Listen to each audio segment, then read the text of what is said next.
Buongiorno. Oggi mangeremo un filetto di triglia in crosta.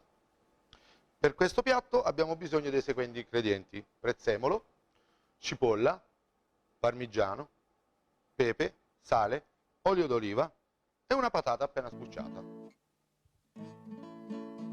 Tutte le cose vanno allo pennino e allo peggio non si inclina ognuno.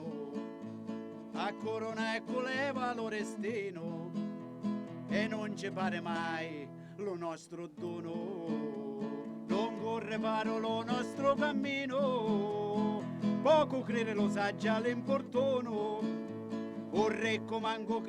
Filettiamo la nostra triglia e la disponiamo in una pirofila con un filo d'olio d'oliva nel fondo. Prenderemo la nostra patata e la andremo ad aggrattugiare con un grattugia comunissima in una ciotola. Passai consigli se perdi la guerra e più tanti giudizi si sgarra. Lauda lo mare attiene dalla terra.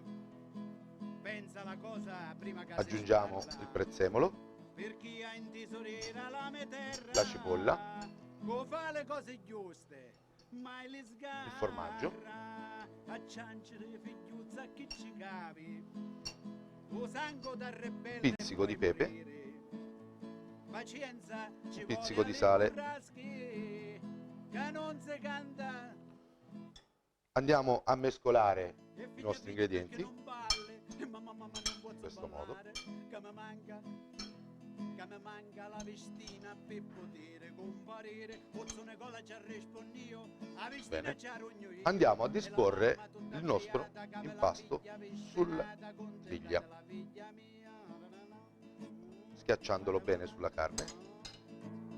E figlia perché non balli, e mamma non posso ballare, che mi manca camicetta per poter comparire. O sono cola ci rispondo io, a camicetta ci arugno io, e la mamma tutta briata, che la figlia camisata, camicettata, contentata la figlia mia.